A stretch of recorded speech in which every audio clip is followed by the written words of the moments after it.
the part of the draft that we stress about the most. It's awful every time. What are the Green Bay Packers going to do? Defense for sure. No, I don't know. I'm just kidding. They just they have like 12 first round picks on defense, but they kind of need another one.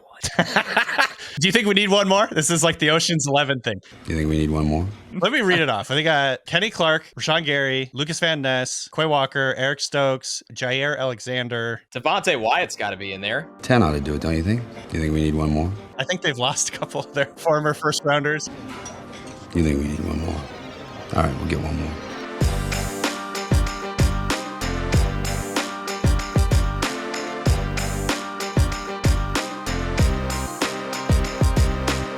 Welcome to the opening bell of the NFL Stock Exchange podcast. I'm Trevor Sikkema. That is Connor Rogers joining you guys for a mock draft Monday episode of the show. But it's a very special one because we also have two other guests who are here on screen with us. It's Danny Kelly and Benjamin Solak from The Ringer, kicking off our Collab mock draft series. Let's go, baby. Woo! I'm so excited about this. I'm so pumped up that these two guys are kicking this off with us. We did it last year, and you guys absolutely loved it. These are two of my favorite draft minds in the game. Connor, I'll get to you in a second, but, well, I got to start with Ben. I'm contractually obligated to ask you, how is everything, my friend? How are you doing? Everything's delicious. Okay. It's been a good day for Locked On NFL Draft because there's like Spencer Rattler hype going on right now on the internet, which means there's a lot of people being like, "Yo, do you remember that one time Ben and Trev got on the summer preview in 2021? And we're like, yo, Spencer Rattler's the next Mahomes." That was like 3 off seasons ago. Never happened. Never happened. Only early. Never wrong. The thing about summer scouting is that it doesn't count. You can say whatever you want. 100%. And then you're like, oh, their final season changed it. Yeah, anyway, Rattler finally in the draft, baby. That arm is still alive. Danny, how are you doing, my friend? I'm doing great. I also am excited about Rattler. He's my favorite day two sleeper. We'll see. Wow. We'll see. Why not? Rattler going 32 overall, Kansas City Chiefs. I was going to say, Connor, are we getting Rattler in the first round of this mock draft? It kind of feels like it's the propaganda here. This is the beauty of it's not just me and you. Anything can happen now. Everybody knows our tendencies and trends, but you throw in a couple sticks of dynamite into this. Spencer Rattler and Michael Pratt could go in the top 20 of this draft. Who the hell cares? I like Ben unlocking the secret of summer scouting is that if you find a gem, you're a genius. If you have, a day 3 player as your number one in the position group, who the hell cares? Summer scouting is just traits. It's just traits. I agree. The best part about summer scouting is always number 5 on the positional ranking group. Because you could throw anybody in there, man. Doesn't matter. And if they get way better, you can go, see, I was on it before anybody else. You just want the last name to show up in the Twitter search. It's just all about the Twitter search. Like, I had a tweet from 2021. There he is. That's how you do it. Oh, man, I'm very excited for this episode. Obviously, you guys can tell we're going to have no fun. There's going to be no jokes. It's going to be a Denzel Washington version of Remember the Titans. Football is not fun, sir, here on this mock draft. I'm very excited to go through this. It's a first-round mock draft. The way that we're going to set this up, if you guys missed it last year, Connor and I will actually team up. We'll become the dynamic duo, and we will pick for the odd-numbered selections. And then Danny Kelly and Benjamin Solak will be the sticks of dynamite that we will throw into this mock draft, picking for the even. So essentially what's going to happen is when we come on the clock, either group, we're going to talk about what just happened. We're going to talk through who we're going to pick, and then we're going to make a selection. Just for everybody out there, because Connor and I have been doing a lot of predictive mock drafts, right? What we think these teams are going to do. The reason why we have these great analysts on is because we want to hear what they think of these prospects. So this is going to be more of a what we would do mock draft. And I think that rounds up all of the intros and explanations that I have. Say. Yeah, go ahead, please. Happy birthday, Trevor. Everybody give it up for Trevor. Yeah. It is his birthday. Give it Happy up for birthday, Trevor. Trev. We're not getting into the mock draft without saying happy birthday to Trevor. Well, so light up the good comments co-hosting with right happy there. birthday. I appreciate it. I'm still younger than Bo Nix, obviously, so that's always good. I'll always have that going for me. But I appreciate that from you and anybody else who wished me happy birthday out there. I appreciate you guys. So with that being said, let's get into it. Let's do what I want to do most here on my birthday, and that is do a mock draft with my good pals. We're going to throw up the mock draft simulator from PFF. You guys can follow along if you are at a desktop, or shoot, if you want to go mobile tab to tab, you absolutely can, like an animal, but we'd respect you for it. Connor, we're up at number 1 overall, and it's a what we would do mock draft. So obviously, we're taking Michael Penix at number 1 overall, right? 100%. The fierce debate between Penix and Bo Nix, number 1 overall here. I think this one's pretty easy for us. That's why we shamelessly took the odds and didn't give these guys a choice. Caleb Williams should be the number 1 pick in this draft. He's the best quarterback. The Bears have traded Justin Fields. This is a no-brainer. Yeah, I agree with you 100%. Caleb Williams off the board at number 1 overall. So that means that Danny and Ben, we get a first look at you guys in the war room, how you're going to handle things at number 2 overall. Good luck, fellas. If we there was a report today from owners meetings, Tom Pelissero, NFL Network, saying that he asked the league what the Commanders are going to do it to, and the most common answer is JJ McCarthy. That's what? the Get out of town. Yeah, you're fine. He knew he was delivering. Pelissero knew he was delivering a line, man. He was like, you ask other executives, guys from Adam Peters, and they say what they expect him to do. JJ McCarthy. You're like, whoa. Yeah. So DK, we're taking Drake May, right? Right. Yeah. I was gonna say this is one spot where we definitely align. I feel like all the owners and all the people that these reporters talk to these days, they're just in on the bit. They just want content. They just know that this kind of stuff like plays at this time of year. They're just trying to like shake it up. You know, maybe it's actually a smokescreen. We'll see. But yeah, I think all this JJ McCarthy talk is just it's just for content. I'm not going to say it's Will Levis all over again because he's not going to fall to the second round. But this time last year, we were having literally the same exact conversations around Will Levis. Well, was it this time last year? It was like because I remember I was buying all the Levis hype, but that was like a week before the draft. The number 1 or number 2 pick thing, I feel like started a week before the draft. Right. But Levis as a top 5 pick was in the 6-week range. Yeah. Well, I remember some people were kind of like on the Anthony Richardson train at this time last year, right? Mm-hmm. They were like, oh, like I'd take Richardson too, or like there were a lot of people who were like, oh, I'd take Richardson over Bryce. And for some people who had Bryce going number 1, it was kind of like a grenade that you were unpinning and throwing onto the timeline. So I mean, it's always wild. I think over the next 3 weeks now, with nothing else to look forward to other than just reports and how much somebody can find out about what teams are going on. Like there's no combine, pro days are kind of quieting down, owners meetings are behind us, all that kinds of stuff. We're just going to hear wild stuff like JJ McCarthy going number 2 overall. But you guys got Drake May. You got Drake May going number 2 overall. Unifying there. You're within good company here on this podcast with Drake May being doing this class. Good player. So Connor, what are we doing at number 3, my guy? So I don't think we're doing trades in this mock draft. Well, we can. We can. It would just take a lot. I don't love a quarterback here at 3. And I know that's not popular, and I know they still need one. I get it. I like Marvin Harrison Jr. better as a player than any quarterback they can take here. But I know, there's a lot to unpack with a roster, especially offensively, that needs a ton of help. Yeah. I'd be taking a swing at the quarterback. Okay. Now, I really would. Now you would go Jaden Daniels here or JJ McCarthy? I'd go Daniels here. I would. It's kind of unfair to the exercise, though, because I understand what you're saying. I've got Marvin Harrison as like player 2 on my board. Right. And I've got Jaden Daniels as 22. We're almost eye to eye in the gap. If we're doing like a true what we would, I don't know, though. Quarterback group stinks. You gotta take the swing of the bat, right? I mean, yes, but at the same time, this quarterback comes into a situation with question marks at wide receiver, an okay but not good offensive line. Yeah. I know Jaden Daniels, the calling card with him is the running ability, and he's going to be doing a lot of that if he's just thrown into this offense, although he'll probably sit behind Brissett. This is I honestly would take Marv, but I understand we don't have to go that way because it's not the popular, selection in this spot for New England. Let's go Daniels. Just for, I think, the integrity of the mock. Right, that's very fair. I think that it was good that we had this conversation there because it both brings up, again, we've talked so much about quarterbacks, and it's like, hey, we wouldn't really advise one for New England if they had any sort of feasible option and picking somebody over Marvin Harrison Jr. Right. Where Ben and Danny, where do you have Marvin Harrison Jr. like on big boards, on like y'all's big board? Ben, I don't even know if you have one finalized yet, but I know Danny's got one that's kind of like running. I believe I have him either first or second or third. Let me see here. I got him third. Yeah. Okay. So very high. My first skill player. Yeah. Non-quarterback, I should say. He's the second highest graded player for me behind Caleb.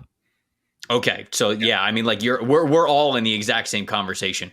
I think we should go Jaden, but I'm glad that we brought this up. Does that work with you, Connor? Yeah. Cool with that? No, I think the integrity of the mock was a very appropriate line. Yeah. All right, we're going Jaden at number 3 then, since we're all so excited about it. It sounds like, which puts you guys on the floor on the clock at number 4 with the Arizona Cardinals. Which this one's a fun one, so I'm excited to hear you guys talk this one out. Yeah, I mean, I don't know where DK's at. I think the Cardinals should stay at 4 and take Marvin. I understand that there are ways to manipulate the board, and I think that they could, move down and then move back up, which they did last year for Paris Johnson, right? Is that they moved back with the Texans out of 3 and they moved back up to 6 to go get Johnson. And so maybe you are able to recoup some draft capital and still get Marvin Harrison. Maybe, the Chargers are taking Malik Neighbors over Marvin Harrison, so you can play that game a little bit. For me, knowing that I have a franchise quarterback in Kyler Murray, I need to put the pieces around him to be successful with a franchise quarterback. I do think that Marvin Harrison is that sort of wide receiver prospect who is like, one of one to come out in the last few years. Obviously, like what you got out of Jamar Chase, what you got out of Justin Jefferson, like those were elite NFL players. Like those guys hit. But in terms of what we expect from these guys as prospects, Marvin is a sort of guy who I think doesn't come out every few years. And so I want that with Kyler. Like that to me just makes too much sense. And I'm not going to mess around with the draft board if I'm not positive that I'm still going to land Marvin at the end of the manipulation. So I'd expect the Cardinals to take calls. For me, I'd like Marvin here at 4. DK? Yeah, I agree. I think they're, obviously when you're a team like the Cardinals, you have a lot of, depth that you have to fill out on your roster. But at the end of the day, you got to pick someone at some point. I feel like they traded back a whole bunch of times last year, cooped a bunch of picks in this class. I think they have 6 picks in the first 90.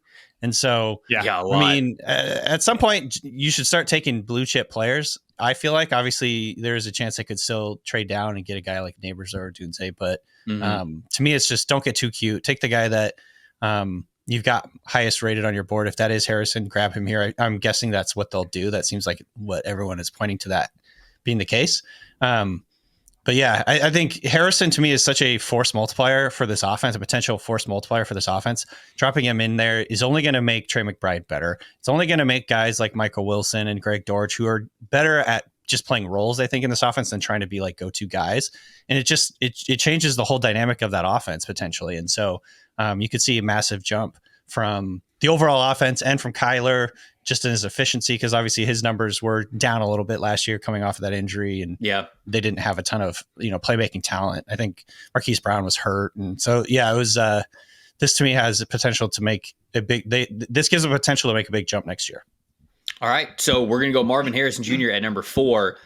Here's a question to all 3 of you that you can answer quickly if you would like to. If Connor and I would have gone with Marvin Harrison Jr. for the Patriots at 3, how different is this conversation if it's like Malik Neighbors or trade down? What do you like, Connor? What's it like for you? And then I'll go to these guys. I think I actually, in that scenario, would have taken Joe Alt or Neighbors. That's where it would have been between for me. I don't really care that they signed Jonah Williams. I'm kind of shocked how everybody's just reacting to that signing like it's some kind of solution for the next half decade. It's nice bridge signing, and we'll see how their plans are for Paris, who played on the right side. But I would have no problem taking Neighbors because I think he's a top 5 player in the draft and an extremely explosive wide receiver. But I think the combo for me would have opened up between him and Alt. What about you guys, Ben, DK? I would have wanted to trade back out of the pick without Marvin. And I think that if you're making me stay there and I take Neighbors, like Neighbors is, he's speed on wheels, dude. Like he's so freaking good. But I would love to move back in that instance. I think Marvin is the blue chip. I stay for him. Other than that, I'm bumping back. Yeah, I feel pretty much the same. I think obviously it wouldn't be a bad pick if they pick Neighbors there, but it is a slight teardrop, I think, if Marvin Harrison goes off the board there for me, just because Neighbors is super explosive, but not quite as, I think, technically nuanced as Harrison in a lot of ways. And so, I think if you're sitting there, if you're the Cardinals, that's a slight teardrop enough that you start thinking about trading back. All right, Connor, what do we think at number 5 here? Chargers up at number 5, so no Marvin Harrison dream, but Malik's still here. I think Malik would still be sick in this offense. You talked about Joe Alt. I mean, he in this conversation at all for the Chargers? No, I would lean Malik here if I'm looking at a player. And I think it's a pretty tough debate between. I also would gladly take pick 11 and 23 from Minnesota and walk away with 2 first rounders in this. How do you draft. feel about pick 12 and a future first? Probably not as good. It's Sean Payton. I would like a quarterback. I'd like one so freaking bad. How aggressive? Because like this is also the pinch point in the draft, right? Number 5, because we've got 3 quarterbacks on the board. JJ McCarthy's still sitting there. The Giants are about to come up at number 6, and there's a chance the Giants could take a quarterback at number 6 if he's sitting there. So, Connor, do you have any strong feelings one way or the other between, let's say, the Vikings offering 11 and 23 and next year's first, or you're getting Denver's first round picks for the next 3 years and then probably day 2 selections in 2025, 2026 as well, right? I mean, that's probably what it would take to try to beat out 2 first round picks this year. Yeah, I'd want the picks in this draft. I stack this draft up with, what the last 9 or 8 that I've gone through, with somewhat of depth. And I just think this is a really good group in the first round. And I think the kind of player maybe starts to shift when you get closer to 23. It'll start to level off for a while, but man, I'm getting a really good player at 11. I'm probably going to get a really good player at 23. Okay, but think about just how bad my Broncos are about to be. I think about how god-awful the Broncos. Think about the future top 5, top 10 picks I'm trying to give you right now. I think that is an element of mock drafts that is not talked about enough. Like I think we just go, oh yeah, Sean Payton, he'll be desperate. But it's like we brush by that too much. Like the desperation is like what I can't remember which one's worse. DEFCON 5, DEFCON 1. I can't remember. Do this all the time. Yeah, DEFCON 1's the worst. Okay, DEFCON. We're at DEFCON 1 for the Broncos. I'm worried by how quickly DK knew about the DEFCON. No, because we've talked about this. DEFCON 5 sounds worse, but it's like that's the trick. We're fine. We're always at DEFCON 5. Like things are okay. The only scale in history where 1 is worse than 5 is the most important scale. That's a bad idea. We get a category 1 DEF CON out here. So that doesn't sound as good. We need a category. All right. So I agree though. I think if the Chargers are going to make a deal, no matter how much the Broncos can put in front of them, they can't put 2 first round picks in front of them. No, the Vikings already did the legwork. That's why they did this. That's why they did all of this. Now here's the problem. I'm not making that trade for JJ McCarthy. I'm making that trade for Drake May if he's here. Oh, right. So we're not playing ourselves. So we'd be helping our Chargers. Well, then hold on. Wait. Not our Vikings. Then they have pick 12. Let's trade with them. Well, hold on. Do we want to make that Ben? Do you think JJ McCarthy is worth that trade? No. Okay, so then we don't want to do that. Yeah, but we don't want the Vikings to get him at 11. We need him. Yeah, because we gotta pick him at 11. We got to call the Jets at 10. You have to call the Jets at 10. That is one thing I will right. say, like in terms of like the reality of the draft, like we're all now in like crazy headspace. This is one of the This is one of the things that the Commanders kind of moving target at 2 actually does create. Right, it's gonna be a lot harder for like. Think about when the Jets trade up for Sam Darnold in 2018. They traded with the Colts. They did that like a month before the draft. It's like right? St. Patrick's Day or something. We know like there's gonna be a quarterback at 3 that we like. For a lot of these teams, Vikings at 11, Broncos at 12, like they might like a certain number of guys, but it's gonna be hard to trade with like the Chargers at 5 if you don't know like are the Patriots taking a guy at 3? Who are the Commanders taking at 2? Could someone trade to 4? And that changes the prices. And so the Commanders playing this the way that they are, where like I think they're playing their cards really close to their vest, might create an environment where we don't know who goes 2 until 2 goes, and then a ton of dominoes fall on draft day. And there's a pre-existing deals and handshake deals. All of a sudden the price goes up. We might see like the reason why I brought the Broncos into this conversation is because if you told me right now like a tectonic category 5 DEFCON 1 trade happens on draft day, I could see like the Broncos just paying an insane tax to go move up because the draft doesn't fall the way that they expect. Right. I agree with that point. I also, it's as somebody who does mock draft competitions for accuracy, it terrifies me the Vikings not making a trade before the draft actually starts, or before I have to submit said mock draft. So, I mean, for the reasons that Ben mentioned. So, well, all right, what do you want to do, Connor? We're sitting here at 5. You want to just make the pick? I think I would take Neighbors after all that, which is pretty Okay. unbelievable that it took us that long to get there. But it's a need. They need to get young at wide receiver. And I'm not feeling great about Quentin Johnson, even though it's only 1 year. Mm-hmm. I mean, that's not stopping me here. Different regime. Yeah, I'm taking Neighbors. You would take Neighbors over what? Because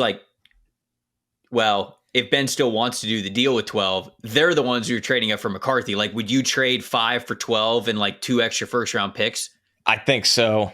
You would? You'd move back? Yeah, I think so. I think with that in the division. Oh. So Ben, are you doing it? Would you do it for the Broncos? If the Vikings aren't doing it, I'm not doing it. And then I'm trying to just pop in front of 11. Look at you. Playing the game, baby. I'm in on the calls, all right? I can see him happening live. The lines are tapped. He's listening to our phone conversations. The Broncos already did the trade the first round pick to a team and then have to give them a top 5 pick thing just recently with the Seahawks. They're not wanting to. I feel like they don't want to do that again. That wasn't Sean. All right. We're picking the league neighbors at 5. If this goes badly for Sean, he just gets to retire again. Okay, he's immortal. He can do whatever he wants. Just takes his millions and leave. Yeah. All right, we're taking the league neighbors at 5. It has been decided. Giants are on the clock at 6. DK, I know who I want. I'm pretty sure I know who you want. I'm Rome, sure same guy. Yeah, this is Rome for me. For wow, sure. Triple quarterback, triple wide receiver. Welcome to the modern NFL. I feel like I keep coming up with this exact structure in all my mock drafts. I'm like, I want to try and make it realistic, but also this is what it feels like is going to be realistic. 3 quarterbacks at least, maybe 4, and then receivers. Okay, in different orders and structures, but. Obviously, you could throw in tackles here and there, but man, it does feel like this is the top of the draft right here. Yeah. I mean, especially when it comes to the Giants, I feel as though them signing John Runyon, them signing Jermaine Illuminor, it gives them the flexibility that they needed to say, hey, we'll keep rolling with Evan Neal, and then if it goes wrong, somebody else is stepping in. So I feel as though what the Giants did in free agency frees them up to either go quarterback or whichever wide receiver is still left on the board here. Do you agree, Connor? Completely. Yeah. Okay. I think that was savvy by them. Yeah, and if they took a tackle here at 6, I would call it a good pick. But for my estimation of the class, I think this is a good tackle class, and I think the 3rd best receiver is better than the top tackle. I have Rome graded above all, and that's just how good Neighbors, Rome, and Malik, Marvin Harrison graded out for me. Yeah. All right, Rome Odunze to the Giants at number 6. Connor, we're on the board with the Titans at 7. Joe Alt. Yeah, I mean, we sleepwalk through this one. It's Joe Alt. They get a franchise left tackle. Now this line is starting to come together after signing Cushenberry. Yeah, I mean, I don't really know any other direction that they're going to go at this point. With the Calvin Ridley signing, you signed Tony Pollard. I mean, you brought in some guys on the defense side of the ball too. You traded for L'Jarius Sneed. It feels like this is only offensive tackle for the Titans. Yep, completely on board. Easy all one. Right. Joel at number 7 to the Titans. Y'all are up with the Atlanta Falcons at number 8. Ben, so there's 2 positions here that I generally have been looking at, edge and corner. Yep. And I feel like the corner prospects, the 2 top guys, for at least for me, Quinion Mitchell and Terrion Arnold, are just safer, higher floor picks than the edge guys in this class. Do you feel the same way? You already know I agree with that. This edge class is not my favorite, not for me. Yeah. Dallas Turner, the edge out of Alabama, goes here in 8 out of every 10 mock drafts I look at, and I can't stand it. And they certainly they have edge rusher needs. I understand that. Jimmy Lake, who's the new defensive coordinator there, said that they want to be a more of a 3-4 team. That's going to be their base. I don't obviously Turner, he's a lighter guy. He can be a scheme fit for that. The body type is correct. I just don't see double-digit sacks and as a consistent thing that's going to be coming from Dallas Turner's game. Maybe he's a year away from getting there and with development and what have you. But if I'm spending a top 10 pick on an edge rusher, I better be able to very clearly see that future for you. And I'm just not there with Turner. I think he's a good player. It's too rich for my blood. Quinion Mitchell? What about Verse, Ben? You don't see that with Verse? No. And this is again to what we would do mock drafts, whatever. I'm a lot lower in this edge class than I think the consensus is. I would take Turner before Verse. Verse for me is a good Eddie steady player. I view him more as a 4-3 end. For me that's the issue. Yeah, he's a high effort player, and I think that his peak can get there. Certainly, I just don't see that consistently from him. If I'm betting on one edge rusher in this class to have multiple years of double digit sacks, I'd be betting on Latu Latu at UCLA. Let's go, baby! And there's obviously issues with Latu because you're coming out with the health concerns, right? So it's an imperfect perfect class for me. I have Quinion rated higher than Terran Arnold. I have him higher than all the edges. I do think that corner is a very understated need for the Falcons right now, where they have Clark Phillips, who I think they drafted more to be a nickel playing on the outside at the end of last season. They lose Jeff Okudah in free agency. AJ Terrell's only got 1 year left on that deal too. So they need an outside corner already, and then they also have to prepare for those universes, as scary as they might be, where like you can't get there with Terrell and you got to play the franchise tag game. What if he gets hurt and you don't want to put this on that? There are worlds where Terrell gets outside of your building. You have to acknowledge and prepare for that. And so I like Quinion for them. That's the pick I would make, DK. I don't know about you. No, I like that. I think it just comes down to Quinion for me and Terran Arnold, who I think when you're making this decision, it like comes down to like, do we trust the guy from Toledo over the guy from Alabama? You know what I mean? But then you watched Quinion Mitchell play at the Senior Bowl, and he was the star of the show like almost every single day. Yeah, obviously not too big for him. The stage was not too big. The competition was not too good. So I'm totally fine going Quinion Mitchell. I think in terms of athletic traits, size, ball production, instincts, scheme versatility, he checks every box. And Terran Arnold is very, very good, but he did not check the athleticism box that Quinion Mitchell did. So maybe that's the tiebreaker here. All right. So Quinion Mitchell. Okay. All right. Good player, man. Quinion Mitchell, cornerback out of Toledo, going to the Atlanta Falcons at number 8. Connor on the board with the Bears at number 9. I will remind you, JJ McCarthy is still on the board.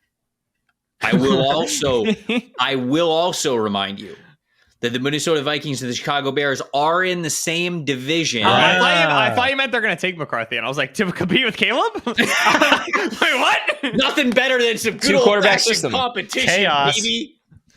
Move JJ to 5. You know what the motto is? You draft a quarterback until you have one. We're taking him at 9. We're taking Spencer Rattler at whatever their 3rd-round pick is. We're taking Michael Pratt in the 4th round. Load up. We're loading up, baby. We're taking Tua's little brother in like the 7th. I don't know. Okay, so what are we doing here at number 9, Connor? This is tricky, right? Because Keenan's on there on a 1-year deal, so I would have been comfortable with the Dunze. He didn't make it here. Mm-hmm. My love for Brian Thomas Jr., but even this feels even a hair Brian early, Thomas, considering player, how much I really like him. And then you go into it and go, man, do we just want to take who we think is the best defensive player available here? And it gets who the best defensive player available in my eyes is Johnny Newton. And it kind of shocks me that nobody talks about that. I don't know if it's because he's been hurt and he hasn't tested. I mean, he kicked the shit out of everybody in the Big Ten for 2 years. I don't know what people were waiting for to be higher on him. But once again, I have him 14th for a team like the Bears, where you wanted to come away with another explosive weapon. So this is probably the most difficult spot we've been put in. Why don't we call up Ben, who's now calling the shots for the Denver Broncos? We can move down to 12. Yes, that's the plot, right? I'll give you 2024 first. That's 12 overall, and I'll give you 2025 second. Oh, is that get it done? I don't know. You're the one running. You're 3 the one spots? Come on. You're the one running the trade simulator thing. The Raiders aren't calling here. The Vikings aren't trying to move.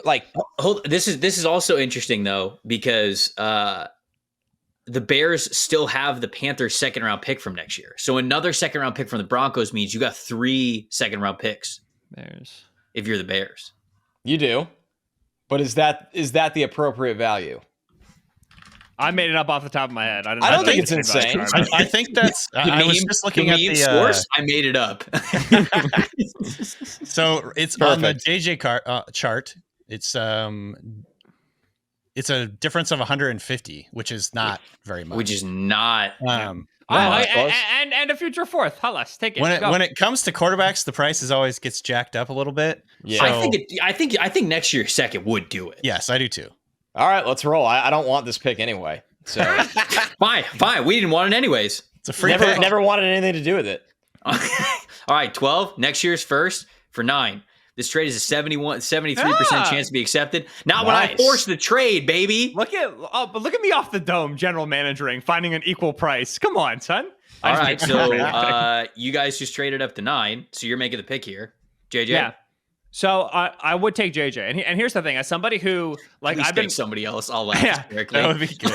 It'd be a very Sean Payton. It'd be like a defensive tackle. Yeah, Johnny Newton. It's verse. Like we said. It's verse. So Payton did say at owners meetings this week, he was like, "It is realistic that we trade up," and I do think that they're on the phones. Like they just have Jarrett Stidham right now. Obviously, they're going to be going through this process now.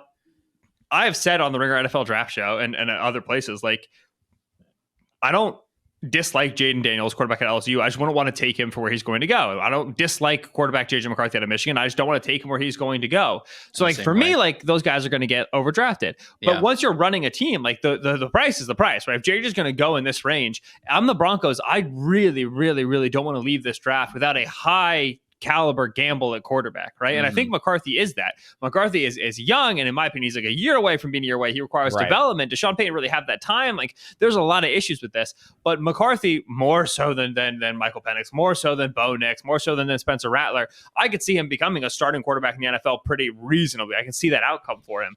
I do think you're probably destining yourself to, we have a top 10 to 20 guy instead of like a top 10 guy. And so now he gets on a second contract. We're paying middle-class contract, quarterback money. We have to be like perfect everywhere else. Like, you are kind of painting yourself into a tough corner in the future. But if you're the Broncos, like, even more than the Vikings, the Broncos have to be desperate for some sort of future at quarterback, especially a cheap future at quarterback that will help them survive the incoming Russell Wilson dead cap hits. Like, that is such a boon for this franchise. So I think they should be aggressive trying to trade up. And certainly if we get past 4 overall and 5 overall and a quarterback is still on the board, the Broncos should be calling every single phone number in front of the Vikings, trying to make sure they're the guys who land McCarthy, not them. So I think this is good general managing, even if I personally wouldn't love the feeling of taking McCarthy with the 9th overall pick.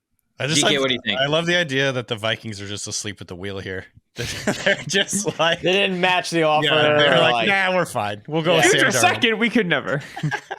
That's the only part of this that doesn't feel super realistic. Is it feels like the Vikings are in it to win it in terms of they traded up into the first. To have that second first round pick so they can move around. And if they have the opportunity to move up 2 spots or whatever it is, I think they would do it. But that being said, this is what we would do. And so I like this for the Broncos, I guess. I don't like it very much for McCarthy, to be honest, because the Broncos like offense doesn't have a ton of talent, or at least proven talent on it right now. There's some guys there who could be good, and Marvin Mims, I think, I like Greg Dulcich coming out, but he hasn't really done anything because he's had bad hamstring for 2 straight years. He's like the tight end version of Christian Watson, I think. But yeah, this doesn't seem like the best landing spot for JJ McCarthy, all things considered. I'd way rather have him land with the Vikings if I was a JJ McCarthy fan. Yeah, I'm trying to think of like, because you're right. It's like, okay, what we would do, mock, so it's fine. But I'm trying to think of like realistically. I guess Minnesota's probably calling the Titans as well. I don't know if the Giants would move out of getting Rome Odunze. Maybe they would. Maybe they're comfortable. Giants might just be staying there and taking JJ. Right. That's true. That's true too. That's true too. So, anyways, all right. Well, we can't blend the realities too much. This is what we would do, mock. Ben's got the and DK have the Broncos moving up to 9, taking JJ McCarthy. I think. So you guys are still on the clock now because you're up with the Jets, and then we'll take over for the for the Bears. So for the Jets, so like I with the top receivers off the board, I kind of like tackle here. I think Olu Fashanu makes a ton of sense for them at left tackle. Drop him in. He's kind of game ready. Gives them that bump. I think it would be malpractice if they didn't add at least one offensive lineman in this draft, just in case the 33-year-old tackle tandem that they have doesn't make it through the season. And obviously, I don't know if he's played. I can't remember if he's played any other positions, but I think Fashanu has the body type and like demeanor that he could probably play guard if they needed to, and just get their 5 best guys out there. So I go with Olu Fashanu personally. What do you think? Yeah, that was the only thing I was thinking. Is I was like, is there a world in which we go Talise Fuaga out of Oregon State over Fashanu, simply because Fuaga, I think, has more right tackle future and has more guard future than Fashanu does, and accordingly, that's a good point. Yeah, but at the same time, like, how much do I want to be planning around 2024 with Tyron Smith and Morgan Moses being like, oh, my tackle spots are set, as opposed to like the future where it's like, hey, both those guys aren't on contract and they're both old and they both might get hurt tomorrow. So like the future planning versus nearsighted planning is the most interesting thing with the Jets for me, just because like Robert Saleh and Joe Douglas have to know, like, they're doing the job for the jobs right now. Like, the seats are hot and the expectations are high. So I'm inclined to go Fuaga for that reason. I think there's more worlds where he gets on the field in year 1, and that would kind of be the what the Jets are prioritizing. But I'm happy. Fashanu Fuaga, like I'm fine either direction. Actually, that's convincing to me because I think this year really is what matters most for the Jets. I know that it would be an ideal world for them to plan long term, but they really need a guy who can contribute right away. So let's go with Fuaga. I don't mind that actually a lot at all. So let's do it. I will say, just as an aside, it would take a full minute in the draft room to actually convince me not to take Brock Bowers here. You would eventually get it done because of positional health and value and tackling, whatever. But you would have to spend a whole minute being like, Ben, no, and like taking the phone away from me and stuff. Yeah. Connor, how'd they do? Really good. I thought it was very sound arguments for both. The other guy I'd throw in there in that combo, kind of piggybacking off of their, hey, you might need a guy that can play inside, outside, would be Fatanu.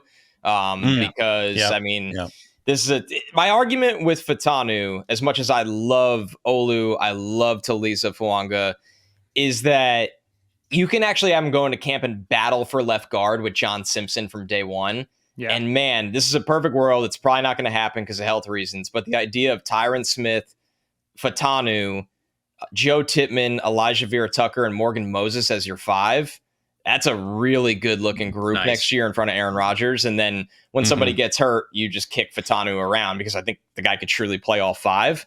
But man, you're not going to talk me out of both Olu and Fuanga. I think they're great. Yeah, you can't ask me to go through an explanation where I have to say Fashanu, Fuaga, and Fatanu that many times interchangeably. I've done that many times. That's the only reason I didn't bring him up is because I maxed out my limit at 2.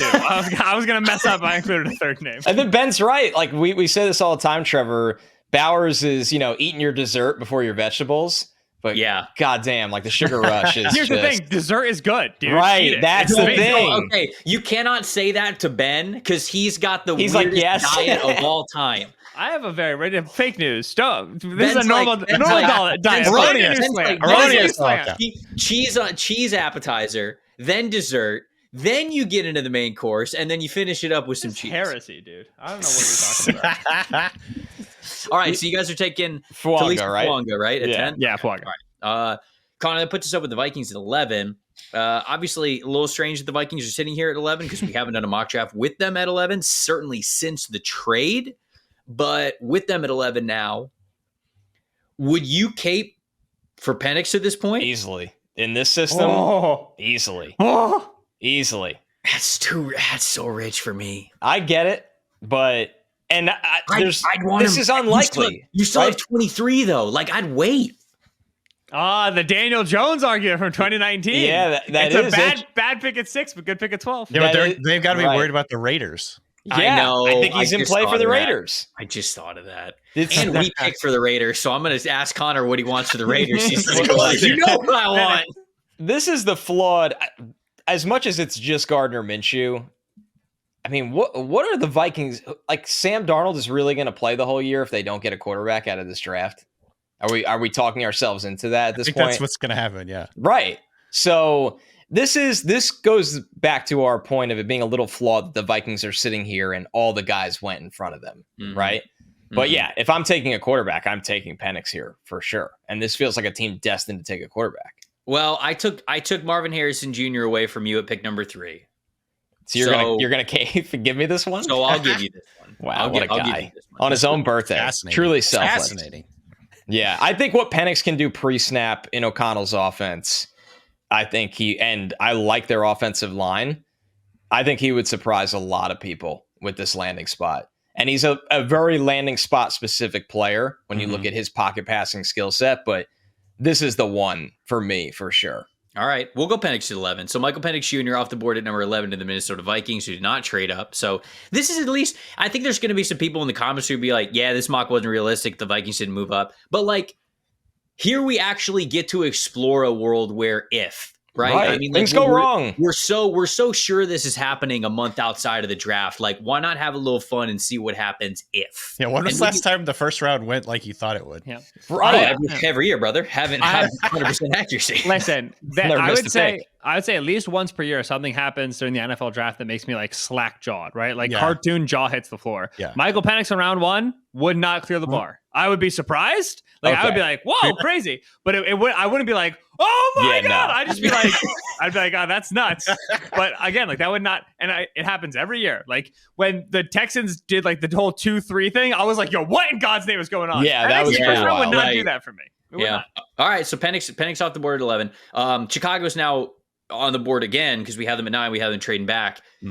What are you thinking here? Defensive line? I'm thinking defensive line. I'm thinking either one of the two interior defensive linemen I would take one of the edge rushers. Right. You could also talk yourself into that. I mean, they're all there, which is pretty nice. The gang's all here. Montez Sweat looked really good in that defense last year. I mean, they're pairing him with someone. I think Gervin Dexter was even better than what we expected as a rookie, which gives you some beef up on that front. Gator great. I kind of like the idea. I actually like Newton a lot. I mean, Newton's my highest ranked defensive player on the board right now. It's Newton or Verse for me. And then Verse is my highest ranked edge. And the thing is with both of them that's beautiful is I like the floor on both of them a lot. Like you're getting a really good starter in this spot no matter what between those two guys. I think I'd pick Newton. You don't have to get any sign off from me. I got yelled at by Bears fans when I picked Byron Murphy at 9. I think the last time that a receiver was not available. But dude, like they've got Gervin Dexter, they've got Zach Pickens, they have Andrew Billings, but Newton's a dude. Newton's a better pass rusher without question than all of those guys. Without question, in a scheme that held back his pass rushing. Dude, he'd be a monster for this team. You can't run on this team if you put Newton in this front. We're going Newton. Bears fans, get at me in the comments. I ruined can my take it. life. I'm a man. I'm 40. You got Newton plus a second for the still younger than Bonek. Yeah, you got the best quarterback in the draft. In my opinion, the best defensive player in the draft potentially, and you got an extra second. It's hard to walk away angry in that spot. Heck, the Vikings too. The way that Johnny Newton hits quarterbacks, I'm not comparing him to Aaron Donald in other ways. To be clear, because Aaron Donald is a Hall of Famer. No, keep going. But the way that Aaron Donald completely just obliterates quarterbacks with like forearm shivers to the head, like Johnny Newton. I'm not gonna say he's dirty, but he hits people very, very violent hard. That's why he got thrown out of his best game. Right. Yeah. Best game of the year. Speaking of like Ben talking about the cartoon jaw hits the floor thing, when Jerzon Newton hits you in like the midsection, it's like the cartoon where your head and your feet stay in the same spot, but your midsection goes back further, and then the other two shoot the other direction. Yeah. So all right, we're going Johnny Newton here, the interior defensive lineman from Illinois at number 12. 13, Raiders are on the clock. I'm not going quarterback here. I would go corner. Yeah, and that's where it's kind of wide open, right? Like I think I'd go DeJean. I would go DeJean. He's my highest ranked corner in this spot. Oh, you guys Cooper over Arnold. Yeah. Yes. I'm shocked at how we're the outliers on that. Yeah. I think Arnold's the 4th best corner in this draft. Wow. Nice. I think Mitchell's better. I think Wiggins is better. We get in our little bubble, Solak and I, with like our, Trevor draft shows. No, Cooper, I will listen to you. I rank Cooper as corner 3 in this class. Wiggins is 180 pounds. I can't do it. Wiggins he's less than that, brother. Wiggins has massive 170, soaking wet. Less than that. You're overshooting him. If he was 185, I'd take him in the top 15. I can't speak the way I spoke about Emmanuel Forbes last year, as if he were like a second-class citizen, as if he like just didn't deserve to play football, and then turn around and be like, "Yo, Nate Wiggins corner 2."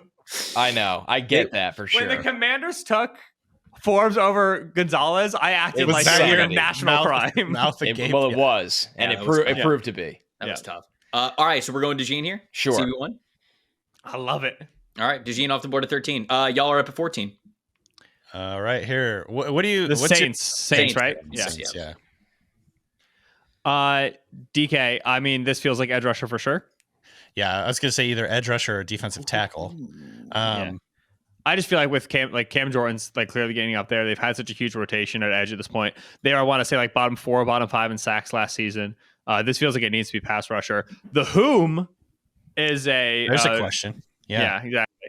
I like in terms of who's their type. Like Verse is more their type than Turner. Mm-hmm. And I think that like Verse also play style wise is the sort of guy they like. Like I wouldn't mind. This is the sort of team that could like make that Verse would work for, and I would get it. And I think he would benefit from playing behind Jordan. And like, honestly, like Verse has like good explosiveness numbers, right? Because he jumps well, he has a good 10-yard. And so like there is some developmental pass rusher in there. Like he's not my favorite player, but there is some there. So like I'm inclined to go Verse. You could talk me into any edge rusher here though, if you have a different feeling. I mean, I have the exact same feelings with you. I think I've mocked Verse to the Saints a couple times in this pre-draft process simply because he just seems to fit their profile in terms of big, powerful, explosive guys that can, you know, do it all to play on all three downs. Personally, I like Leatu Latu more, but I don't know if the fit is perfect for what they typically go for. So I think going with Verse makes a lot of sense just because if we're doing what we would do for these teams, that makes the most sense to me. I think it's Verse. I like Latu is very hard to pick because I just don't know what the medicals look like, and I never will. Right. Yeah, I'll take Verse here. I think the medicals are all right on Latu. Like, genuinely. Talk to me. Yes. Like, I mean, I think he would have seriously got flagged at the combine if it was a major issue. He's had 2 years where he's been fully healthy. UCLA obviously cleared him to transfer there. He already had the surgery on the neck, all that stuff. So, like, I'm not really worried about his medical history. I'm really not. Like, I would agree with you if I like understood how the human body works. I don't. And so like Josh Sweat, like why don't you take a couple summer classes, bud? Josh Sweat, why don't you get into just pretend that you do. Josh Sweat has like the traumatic knee injury at high school, and then he goes into college and is just like healthy all the time, and then the league drafts him in the 4th round. You know what I'm saying? Like they're like the doctors find things, man. They're wizards. I don't know, magic, whatever. However, X-rays work. So yeah, but I love Latu. He's good. All right, so you're going Verse? Yeah. All right, so you're going Verse at number 14. We got the Indianapolis Colts at 15. Connor and I. Connor, I think it's a 2-horse race here. Right. Yeah, it's Brock Bowers or it's Terrion Arnold, right? Yeah, and I would take Bowers by a good stretch. I think that I would too. Yeah, another tight end for the Colts. Yeah, right. When you haven't yet discovered one, draft yet. When you have 4 tight ends, you have none. Yeah. You know? Well, I mean, there are 4 tight ends: Jelani Woods, Kylan Granson, Mo Alley Cox, Will Mallory. But from a dynasty Jordan Murray, from a dynasty football perspective, I think Jelani Woods is a high caliber. I think they should I really like be Jelani. investing more in Jelani Woods. Jelani Woods is not keeping me from picking Brock Bowers. From Ben Solak dynasty management perspective, we got too Jelani many Woods shares. Yeah.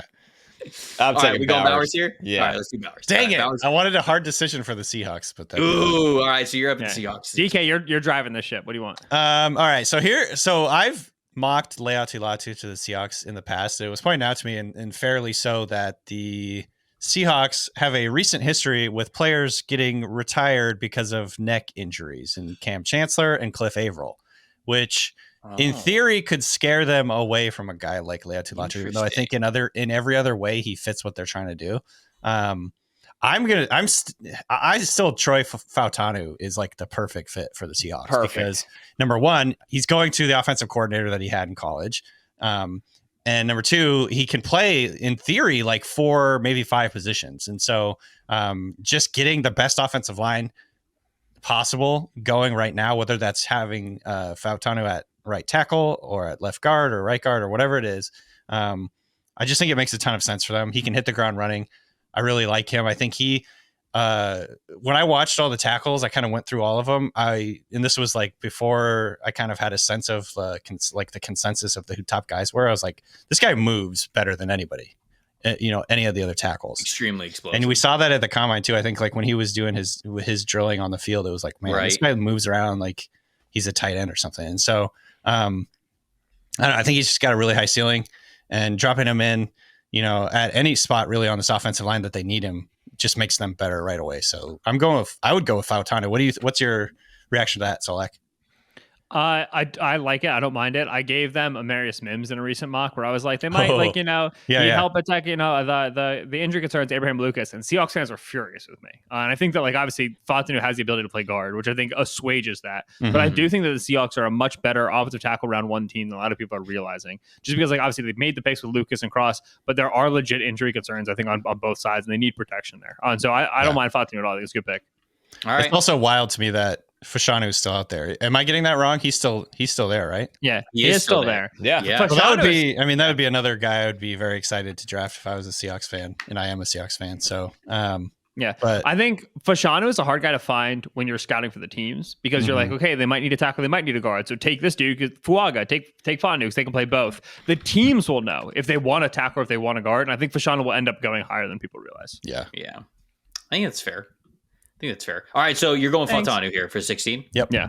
All right. Before Connor and I pick, got to shout out our friends over at Fabric by Gerber Life. If you got a family out there, you got to get life insurance to protect them. I mean, it's just plain and simple. It's one of the smartest financial decisions that you can make. And this time of year, it's the perfect time to get it done so you can focus on whatever else the rest of the year has in store for you. Fabric was designed by parents for parents to give you high quality, surprisingly affordable term life insurance policies in less than 10 minutes. Fabric's got flexible policies that'll fit your family's budget, whatever that is, with quality policies like millions of dollars in coverage for less than $1 a day. You can get your personalized quote in just minutes, apply whenever it is convenient for you, all online and to your schedule. You can go for start to cover in less than 10 minutes with no health exam required. You can join the thousands of parents who trust Fabric to protect their family and apply today in just minutes at meetfabric.com/stock-exchange, MEET, fabric.com/stock-exchange. Policies issued by Western Southern Life Insurance Company, not available in certain states. Prices subject to underwriting and health questions. If you go to meatfabric.com/stock-exchange, that just takes you to Danny Kelly's draft guide by the Ringer. So, just if you want to go Check there, it out. you can. It's great. You can. It is great. It is great. I'll shout out that again when we get to the end of the podcast, but I had to do it there just to get a little fun in. Okay, Connor. So 17 for the Jacksonville Jaguars. Do you have any? I have like a curveball. Okay. I have Olu Fashanu here. Interesting. Cam Robinson's on the last year of his deal. This O-line was not good last year. He wasn't great. Are you sure? Because they extended both guards for some reason. Right. That's okay. All right. Yeah. Repeat the last couple of words of that sentence. The For weirdest, some reason. dude, the weirdest moves of the entire free agency cycle. They got Ezra Cleveland done ASAP. Why? And I will say Mitch Morse is an upgrade over Luke Fortner, who has not been good for them. Mm-hmm. You drafted Anton Harrison at right tackle. Yeah, I think you're onto something, Trevor. I do. I'd draft Olu Fashanu. I'd be much more excited about Olu Fashanu than any tackle they have on the roster for the long term on the left side. Because keep Harrison on the right. Yeah, right. I'm completely with you. I mean, we could. I mean, Tyrion Arnold's still on the board. He's an option for them. Brian Thomas Jr. is on the board. He's an option for them. But I'd go trenches, man. Sure. Yeah, I'm very high on Fashanu. He's a top 10 player for me, so I like the value. All right, then we're going Fashanu at 17. Y'all are up with the Bengals at 18. All right. What are you thinking, Solak? Usually, I'm always immediately like, all right, Brock Bowers, and move on. I know, right? They took Brock from me. Oh, Brock actually went in front of 18 like he should, and I'm making you think. Oh, listen, I was trying to take him with the Bears, dude. Like, I think he should go much earlier than this. Damn. Yeah, 100%, dude. Best player in the class. High praise. Okay. What's their outside corner situation? Because Cheeto's gone. They have Cam Taylor Brett. They drafted DJ Turner. Hillen, Turner, I think they probably keep Turner and I'm looking at Terry and Arnold was my first thought. Defensive tackle, right? They lose DJ Reader. Right now it's Sheldon Rankins and BJ Hill. And they got Rankins on a good deal. But I could see them going Byron Murphy here as well. They did a good job of the thing that good GMs do where you hedge every position that you have a big hole at, on your roster. So you don't have to go anywhere essentially. Mm-hmm. So the way that I see the Bengals and the way I did it with my last mock was basically just best player available, and who do you see as the biggest impact player at this spot? I personally had Latu. Yeah. So, well, I think that, right. I think the one position where they probably do have a need that they didn't get a big ad was at edge rusher, right? Now, I think that they expect the combination of Sam Hubbard and Joseph Osai to be better this upcoming year than it was. And they drafted Miles Murphy last year. Right. Yeah, and they drafted Murphy. If they're just higher on him overall. So last year they had 17.5 sacks from Trey Hendrickson. Their second biggest sack getter was Sam Hubbard with 6, right? They are in desperate need of a good second body opposite him. I think that Hubbard can be better. He was coming off a major leg injury. I think that Miles Murphy can be a right guy for them in year 2. I think that Osai, there's still developmental traits there. So if you draft Latu, it does make the room crowded. I do also think Latu is probably the second best player in the room the day that he lands. And so Latu is the clearest path to playing time. I think between him, Terry and Arnold, and Byron Murphy at defensive tackle. If he's also the best player, then that should probably be the pick. And I was thinking if you're the Bengals trying to get over the hump and win the Super Bowl, like, what are the big things that you always hear about in the playoffs? Like a game closing pass rush or like a game changing field tilting receiver or something like that to kind of like put them over the edge. I think I considered talking about Brian Thomas here, but I just kind of think having like too many pass rushers there's no such thing as that. You know what I mean? Yeah. So like just weaponize that You're pass right. rush. Latu's the pick. I agree. Yeah. All right. Latu off the board at 18. I have not seen that combination before, so No. I actually really enjoyed that conversation, though. But DK makes the right point where that's what good teams do is they put themselves in to take a guy. And the Bengals, the Bengals can take 10,000 different positions, but also are fine at all the positions as well, which is good team building. Mm-hmm. Connor, we're up with the Rams at 19. Latu would have been nice for them, but they are losing Aaron Donald and one Byron Murphy. The second is still on the board. Dallas Turner's also on the board. That's who I really like here. Oh, okay. Yeah. All right. An explosive athlete in the front seven. They need more pass rush help. I know that the Donald retirement really, it stinks because this looks a lot prettier when you just throw Dallas Turner into a front that already has Aaron Donald. But I don't think they need to stray away from how important of a need edge is as well. You're trying to make sure that your boy Kobe Turner stays emphasized. I see what you're doing. Yes, put respect on Kobe Turner's name. I see what you're doing. All right, I don't have that big of an objection here because I like Turner a lot, and getting him at 19 I think is really nice. I didn't think he'd be here, so I didn't either. Yeah, I was when they were debating over 18. I was pretty happy that we got to pick between Latu and Dallas Turner. All right, let's do Dallas Turner. A good spot for the Rams. It really is. Very good spot. All right, Dallas Turner to the Rams at number 19. Y'all are up with the Steelers at 20. I need a wide receiver really badly. The Steelers signed Quez Watkins today, and people were like, "Oh, that matters." Everything, right? And I almost lost my mind, dude. Any Batman? I have a great. No. Which Batman is he? He's just there. He's just also Batman to make it a what was trio. he the other Batman? Because he was strong Batman, skinny Batman. He was fast Batman. Yes, Yeah, but he also had like 13 catches that season. All right, so he's not a Batman.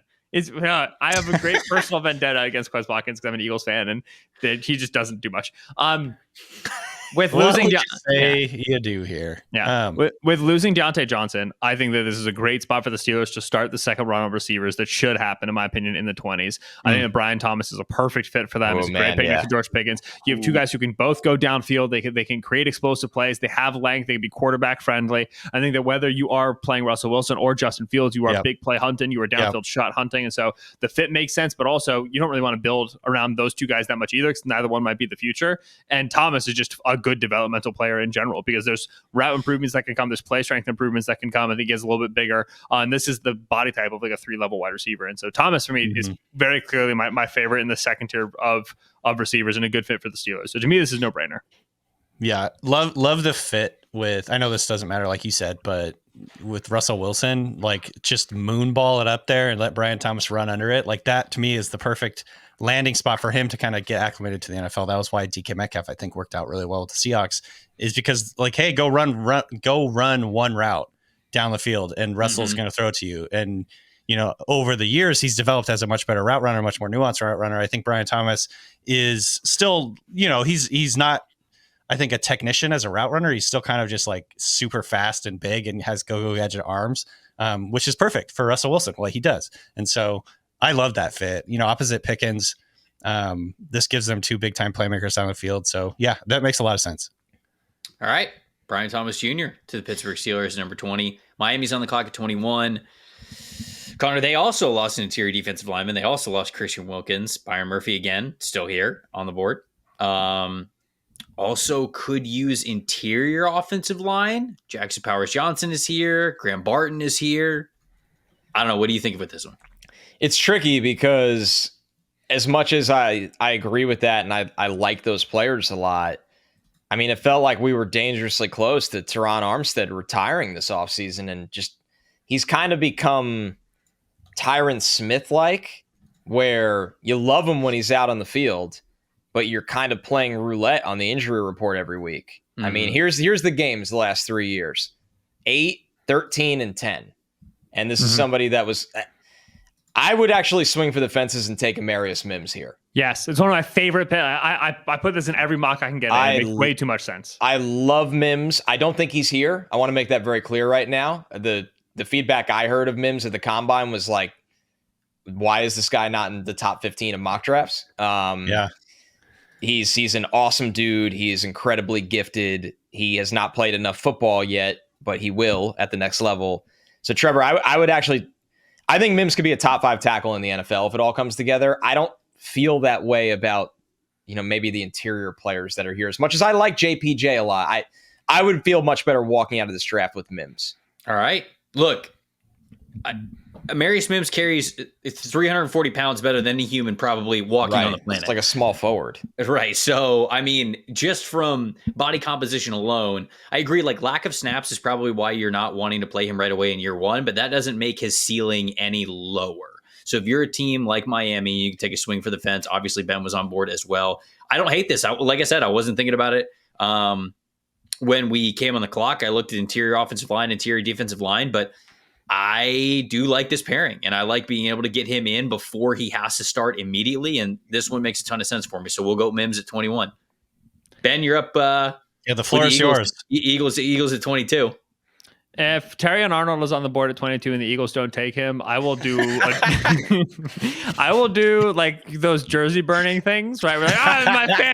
I will unironically do the Skip Bayless where you like walk into your kitchen and throw trash, like very pouted, like you're pouting, and then I'll hold the phone for you. I'll record it. Now the only Eagles jersey I own is a Jake Elliott jersey, so that will make things more challenging. But That's I will the do only it. Eagles jersey you own? Yeah, heck yeah, go Birds. And so I think the Eagles are like Howie's never taken a corner in the top, first round, whatever. Like I think that's true. I think that's partially like a Howie Roseman positional value thing. It's also been like a little bit of a product of circumstance. I do think that the offensive line is on the board here. They could get the future guy like a JC Latham. Like there's guys Howie could go for, but I don't think he's hard and fast, no corner in round one. I do think that Arnold for me is like a top 10, top 15 pick. And so this would be a guy falling down the board. They very clearly need help at outside corner. Right now it's like, if James Bradbury can find his legs again, other than like, Keely Ringo winning it or whatever, like they so desperately need a Terrion Arnold. So to me, like this is a slam dunk, easy pick, send in the card. DK, any objections? Nope. Love that. All right. Terrion Arnold, 22 to the Philadelphia Eagles. I would be tweeting Eagles back, Howie back so fast, dude. So, all right. Howie season. It's the yearly tweets. It's the yearly, he can't keep getting away with this tweets. That Howie can't miss after like Nolan Smith played 9 snaps last season. No, we don't talk about that. Nolan's gonna be a good football player, brother. Yeah. Dude, we're not talking about Howie that. Season. Vikings at 23. Connor, I've brought his name up now like 3 times in a row, and he keeps still being on the board. But Byron Murphy II, I feel like is a Minnesota Viking in this situation. Yeah, you've been asking for this one, and for good reason. This feels like a good spot, man. I mean, it's clearly a need. They got Jonathan Bullard, Harrison Phillips, Jerry Tillery. Yeah. Talk about ghosts of past drafts right there. Right. Right. I mean, Jonathan Bullard, Gator great. No, we're it's Murphy for sure. We just stick with an attacking interior D lineman. All right. I don't know. Is there anybody else that's on the board that really pulls on your heartstrings? Because other than that, I mean, I'm going with Byron Murphy. I like Graham Barton and JPJ for the interior. I would kick Barton inside, but they're not doing enough where I'm passing on. Okay, landing a big need there. All right. So Minnesota, you got Michael Penix Jr. and you got Byron Murphy II. All right. You could flip those and people would probably be happier. I know. Right, so pretend, just thought about that. The Lions thing, it's like yes, yeah, it's the Lions draft thing. But hey, they're on the Campbell team. and Branch. Yeah. Just if you reorder it, it looks great. Yeah, right. You guys get to go in the mind of Jerry Jones here at 24.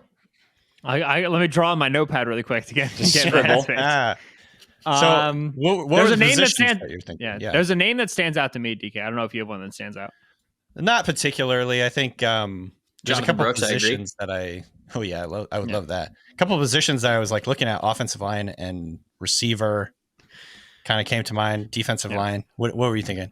I think that I'd be surprised if JC Latham is down this far. And if he is at 24, I think that's the pick that you make. Yeah. It's not perfect because I think you have to now figure out the riddle. You have Tyler Smith, you drafted to be a left tackle. He's played at left guard since for the last couple of seasons. He's been excellent at left guard. You draft J.C. Latham, who has had time at left tackle, but mostly has been a right tackle for Alabama. You already kind of have your right tackle set. So do you put Latham at the left side first and leave Tyler Smith at guard? Do you move Tyler Smith to left tackle as you always planned, and then see if Latham can play guard for you because he's 340 pounds? It's like it's not perfect, but the level of talent that you're getting from an offensive line prospect, like this is, I think, just like such a freaking good player. And you can year one plug and play him. He has so much experience starting in the SEC that I think it's very hard to say no to that. Given the fact that you just lost 2 of your starting offensive linemen, like, okay, you'll figure out who plays where in camp. You got a good player in the building, and you go from there. I would take Latham if I were here at 24. I'm into that. Yeah, he was the one guy that was kind of standing out on what's left of the big board that was surprising he's still out there. So that makes a lot of sense to me. All right. Latham at 24 to the Cowboys. Connor, this is the part of the draft that we stress about the most. It's awful every time. What are the Green Bay Packers going to do? We don't know. Defense for sure. Yeah. No, I don't know. I'm just kidding. They just they have like 12 first round picks on defense, but oh man, but they kind of need another one. Maybe. Do you think we need one more? This is like the Ocean's 11 thing. Yeah, the Ocean's 11. We need one more. All right, no? All right, we'll go one more. Cut to Linus on the subway in Chicago. If they draft a defensive lineman in the first round, I'm tweeting that. I'm just tweeting that at you. I'm just tweeting that clip at you, and I will have it at the ready. Well, they got so I'm gonna read it. I'm good 800, 900 retweets, baby. We'll be cooking. Let me read it off. I think Kenny Clark, Rashawn Gary, Lucas Van Ness, Quay Walker, Eric Stokes, Jair Alexander. Yep. I'm probably missing Devontae Wyatt's got to be in there. I think they've lost a couple of their they had first rounders. Yeah. Oh yeah, Devontae Wyatt. Yeah. Preston Smith was pick 38. Close, not quite. And that was also like a decade ago. But yeah. Anyways, I think there was one more in there that they've already gotten rid of, but I can't remember. Connor, do you have? I mean, here's the offensive line. Here's the thing. I can make the argument for Barton again. I would say Barton. That'd be yeah. Also, we do have to keep in mind here, Trevor. We can be 26, so think about that. Then I won't. This is collusion. We can do whatever the hell we want because we're not predicting. When you predict for the Packers is when you get in trouble because the fans are like, no, this threshold exists. Not long enough arms. Start again. Yeah, there's always a threshold they have. Why you're wrong. Can I just say this? Yeah. Tyler Nubin's a good football player. Yeah, you're going to get that he's not athletic enough for them. All right. Look, he's a good football player. I understand the testing wasn't ideal. I get it. It's a weaker safety class. Tyler Nubin's a good football player. He's a very good football player. Whatever. Just had to say that. Good football players run faster than 4.56. And when we were 4.56, bad football player. All offensive linemen, bad. That's the threshold of good football player, no matter what the position. All right, so Connor, where were you going with that? Probably Barton. I just feel comfortable with Barton anywhere on this offensive line. You don't love it. No, I mean, it's a good pick. Tampa doesn't get him. They hate each other. Oh, okay. Now, so, but do you think they were taking Barton to Tampa? I don't know. Were you guys taking Graham Barton for Tampa? I would have considered it, but yeah, I'm looking at Chop Robinson. I'm looking at that. Oh, here comes a one-step edge rusher, Trev. Here we go. Trevor's face just dropped. Will he win or will he lose? All right, picking Graham Barton at 25. You guys are up at 26. Ruin his day. Ruin his birthday. Yeah. I give my only wish for my birthday is for you to not pick Chop Robinson at 26. I give Chop to the Buccaneers a lot because he just seems like the sort of player that they're going to lose in Shaq Barrett, that sort of mold for them. Like Darius Robinson can also make sense, right? He line up inside, outside. Todd Bowles can do some weird stuff with him. So I do think that edge rush is kind of where they want to be as a team. I know that they could go corner, replace the Carlton Davis. I'm not sure they need to do that though. DK, what do you think? I mean, I love Chop Robinson, as you well know. So I think this is a great pick for them. I think you're doing it as a bit, but I would actually like this. No, do it. No, that is true. Actually, Chop tends to be more of like what I think the Bucs would do as opposed to what I would do. So I'm not super high on Chop. So that is a good point, DK. But like, I do think there's some veracity here in terms of what the Bucs are looking for at the position. Yeah. All right. All right, we'll take Chop at 26 to the Buccaneers. Happy birthday! Ben literally went against my only birthday wish that I have, and here we are. Okay, Arizona Cardinals at 27. We had them taking Marvin Harrison Jr. at number 4, standing on their values. Connor, what are we doing here now at 27? Looking at maybe the interior of the offensive line with how much talent is there. I mean, this would be an awesome spot for JPJ, in my opinion. It's kind of what I like the most. I don't hate Kool-Aid here. Wiggins is still on the board. And Wiggins that's your boy. Wiggins is on the board as well. Yeah. I would be between. I kind of like the JPJ fit and just be like, all right, our offense is just going to become a powerhouse because now we've got pieces on the line. We got the best player in the draft in Marv. I mean, these are the next 2 highest graded players that I have on the big board. So yeah, that's kind of where I default to here. Well, I'm good with either of these picks because this is these are the top 2 guys remaining that I have on the board. So if you brought up Jackson Powers Johnson, if you feel more strongly about him, then we can go that direction. But I also think Nate Wiggins is CB1 for this team next season. I'll leave the coin flip to you because I'm very happy with both of these additions. All right, Nate Wiggins. Nate Wiggins it is. We're taking Nate Wiggins at 27. Somebody's going to make a video of that. Oh, for sure. Yeah, no, it happens all the time. Just getting clipped to oblivion here on the show. All right, we've got 5 picks left in this draft. Kind of need to go a little bit of rapid fire here because we've got a time crunch. Y'all are up with the Buffalo Bills. Picking for the Bills is fun. I feel like you can't go wrong with the Bills. Yeah. What do you think? I like Kool-Aid here a lot, right? They June 1st did Tre'Davious White. Rasul Douglas was a good trade acquisition for them, but hey, stop me for this before. Corner 2 might be an issue for the Bills. Whoa! Wonder if Christian Benford's going to win the job this year. Like, no, get a real one, dude. Which like Benford's like a real one, dude. He's a good depth player. We got to stop doing the whole like Benford, Kyrie Elam camp battle. Enough. So I would go Kool-Aid McKinstry here, and I would want to get corner 2 set. I know that wide receiver is a super sexy pick. I just feel so much better about getting a rotational part of my wide receiver core in round 2 relative to round 1. Going corner, going to the position where I think there's a lot more scarcity. The talent at the top is needed. So for me, this is Kool-Aid. Yeah, when you get into like the wide receiver 4-5 area, I think that there's a big tier there of guys, and so they could still probably get a good, starting caliber receiver in the end of second round if they still want or wherever on day 2. And so I'm totally into the Kool-Aid McKinstry thing. I think that makes a lot of sense. I'm in. Let's do it. All right, Kool-Aid McKinstry to Buffalo at 28. Connor at 29. I'm just going to throw it out there. If you don't like it, you can throw it right back. Jackson Powers Johnson's still here. He is. He feels like their type of player.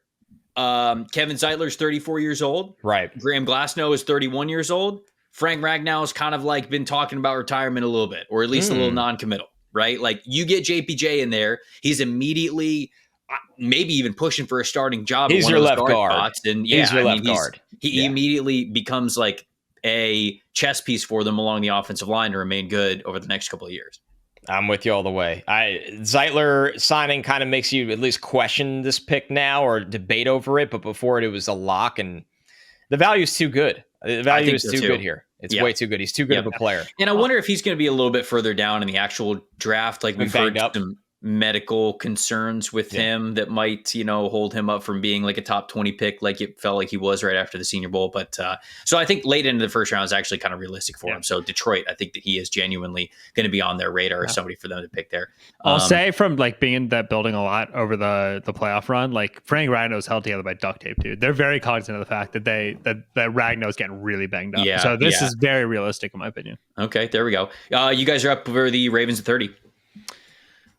So I keep circling offensive line with the Ravens. What do you think? So like, do you think defense would be? I think the Ravens starting tackles right now are Ronnie Stanley, who had to play in a rotation last season, and Daniel Falele. So I want a tackle, and I'd like one fast. I think I know who you're thinking here. Is it Kingsley Suamataia? Yeah, so I prefer Kingsley out of BYU, Sumatia, over Tyler Guyton out of Oklahoma as a developmental player. I prefer him over Jordan Morgan out of Arizona as a developmental player. I wouldn't turn my nose up at Morgan or Guyton. Guyton, I don't super love. Guyton, I feel is really thin on his lower half. Morgan's interesting for sure. I think Sumatia is just the best, like, your prototypical like late first developmental tackle. Like there's always a kind of one or two of these guys every year. Sumatia to me is like that dude in this class. So if you like a different name more than that, you can talk me into it. I would be taking Sumatia here. No, I think that one makes a lot of sense. In fact, I have that in my upcoming mock, I believe.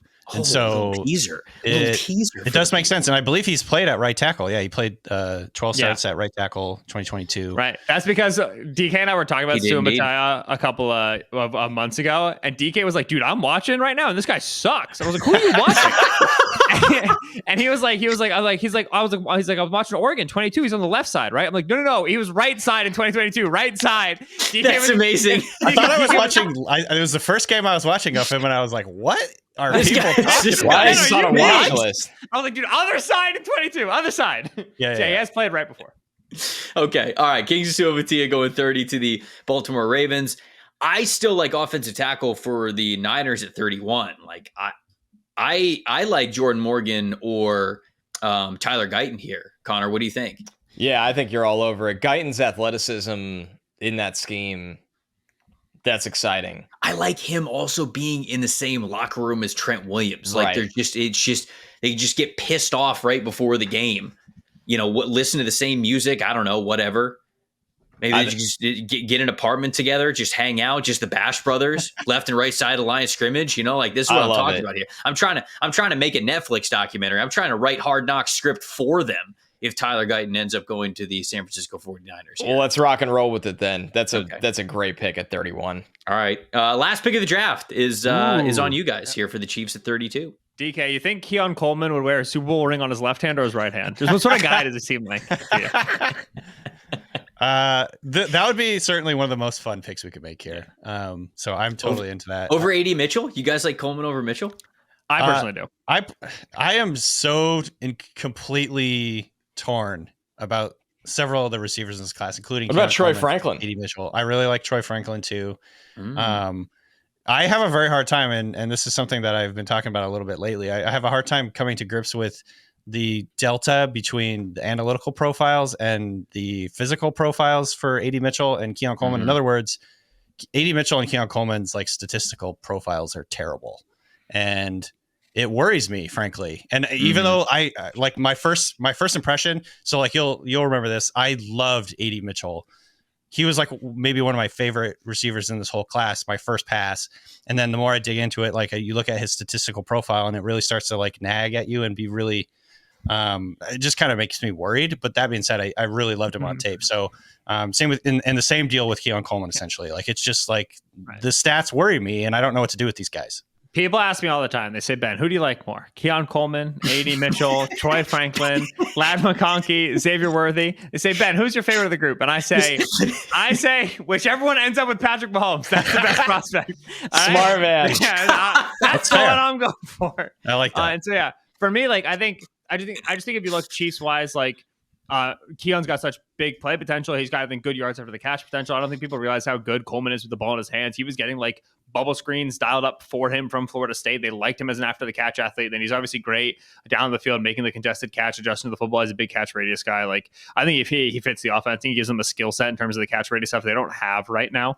And so to me, like, I would take Coleman here as my highest ranked player. Lad would make a ton of sense for them because of the reliability, right? Given what the offense has become now. AD Mitchell, I think, fits a lot of what you believe about Coleman as well. And he's probably better speed wise, downfield stuff that I can make an argument for any receiver going to the Chiefs at 32. It's just Coleman's my preferred taste. I think Keon Coleman would be such a change of pace for, and obviously everything is relative because the Chiefs have won 2 straight Super Bowls and they're a dynasty and all that stuff. But like the frustration Chiefs fans must have been feeling from the receiver group the last few years in terms of drops and being in the wrong place and like all this stuff. Like Keon Coleman has such strong hands and he's such a reliable catcher of the football. It'd be such like a refreshing thing, I think, for them after dealing with like Kadarius Toney and MVS and Mecole Hardman and some of these guys. All right, so Keon Coleman. So we're going with? Let's do it. All right, Keon Coleman. There it is, folks. We got the full results on screen for you right there if you were watching on YouTube. But that is the first collab mock draft that we have for the 2024 season. Guys, obviously, if you have made it all the way to the end of this podcast, you obviously have been able to hear all the great insights and everything from Danny and from Ben. These are two of the best in the industry. I mean, what they're doing for The Ringer is fantastic. If you love draft work, if you love this channel, please check out all their stuff. Ben approaches the game with a mindset that I feel like is so unique. Everything that he writes is brilliant. He is wonderful. Danny makes one of the best NFL draft guys that you're ever going to find. He is the absolute king when it comes to comps for players. I mean, the creativity that this guy has to actually, you will read something of Danny's and he'll have like a crazy out there, like not even football comp for this guy. And you go, oh my gosh, I see how this player plays so much better now because of this outside the box comp. Danny is so fantastic at that. So please go check out all of their work over at The Ringer. They're doing fantastic. They've got the Ringer NFL Draft Show as well that you guys can go check out and listen to. Let us know what you guys thought of this mock draft. Please comment at youtube.com/NFL Stock Exchange. Let us know what you thought about the discussions, all the picks, everything. We had a lot of different picks in this mock draft, so I know you guys are going to have some takes on it. Fire them off. It's the best way to get into the conversation. These guys will be able to see it as well, and then Connor and I will be able to respond and go back and forth with you guys as we always do for these mock drafts. Fellas, I appreciate you so much for joining us, for kicking this series off. It's fantastic. It's year 2 having you guys on. Hopefully we get to have it many, many more years down the road because you guys are fantastic. So I appreciate it, guys. Thanks, Trev. Thanks, Connor. Thank you so much, guys. Appreciate it. Thanks, all right, both. Connor, anything else before we get out of here? No, big thank you to the guys. A lot of fun. I like how this got us out of our, little wormhole we've been in on thoughts on teams and players, and I can't wait to keep this going. I know, this is fantastic. This is a lot of fun. We'll keep this collab mock draft series going with you up until draft weekend. But for these two guys, for Connor Rogers, I'm Trevor Sikkema. Thank you guys so much for watching and listening to the NFL Stock Exchange podcast. See you guys later this week.